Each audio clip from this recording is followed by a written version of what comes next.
Hi பட்டு. வணக்கம் சொந்தங்களே, எல்லாரும் எப்படி இருக்கீங்க? நம்ம வீட்டில் டின்னர் ஸ்பெஷல் இதுதான். மதியம் நான் சாப்பிடவே இல்லை.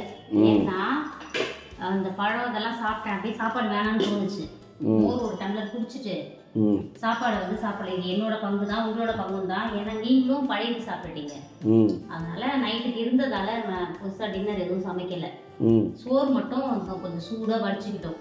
மதிய சாப்பாடும் ஒரு பாருங்க, அது கடைசியாக அதுக்கப்புறமா போட்டுக்கலாம். சுட சுட முதல்ல போட்டுக்கலாம். ஏன்னா தண்ணி ஊற்றுறதா இருந்தாலும் இந்த சாப்பாடு தண்ணி ஊற்றிக்கலாம். நம்ம அது சூடாக இதெல்லாம் சாப்பிடலான்னு இன்னும் பசங்களை கூப்பிட்டாச்சு. மேலே 3 பேர் இருக்காங்க, வரல. அதனால நம்ம 2 பேரும் சாப்பிடுவோம். சரிங்களா?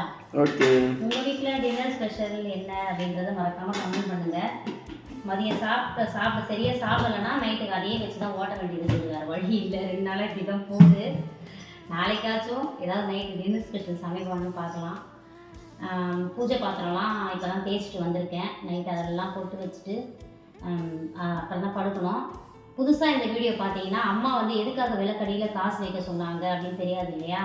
அதனால் நம்ம சொந்த வீடு வாங்கணும் அப்படின்னு நினைக்கிறவங்க, ரொம்ப நாளாக நம்ம வாடகையிலே இருக்கோம், எப்படாப்பா நம்ம சொந்த வீட்டுக்கு போகணும் ஏங்குவீங்கல்ல, அந்த மாதிரி இருக்கவங்க விளக்கடியில் காசு வச்சு ஏற்றுங்க.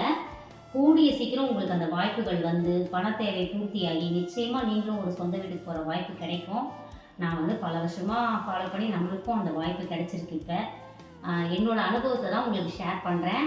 அந்த காசை வச்சு அப்படியே விளக்கேற்றுங்க. தேய்க்கும் போது அந்த காசையும் தேய்ச்சிட்டு மறுபடியும் விளக்கடியில் வச்சு விளக்கு ஏற்றிக்கிட்டே இருங்க. கூடவே உங்களோட முயற்சியையும் உழைப்பையும் கண்டிப்பாக போட்டுக்கிட்டே இருங்க. நிச்சயம் ஒரு நாள் உங்களுக்கும் சொந்த வீடு அமையும். வாழ்க வளத்துடன். பாய் பாய். பாய். வாப்பா.